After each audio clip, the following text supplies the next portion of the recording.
conclusion. Busy day? Busy? I just spent 4 hours burying the cat.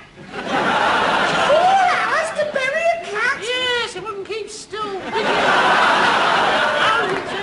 Oh, it wasn't dead then? Well, no, but it's not at all a well cat. So, as we were going away for a fortnight's holiday, I thought I'd better bury it just to be on the safe side. Right, you don't want to come back from Sorrento to a dead cat. No. It'll be so anticlimactic.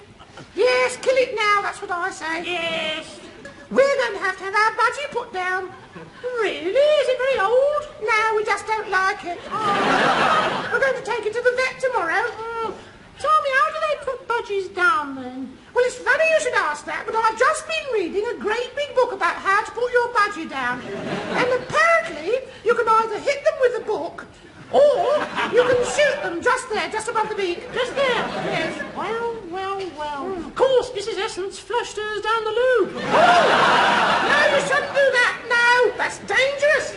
Yes, they breed in the sewers. Yes, eventually you get evil-smelling flocks of huge soiled budgies flying out of people's lavatories, infringing their personal freedom. Good morning, Mrs. Cutout. It's a funny thing, freedom. I mean, how can any of us be really free when we still have personal possessions? You can't.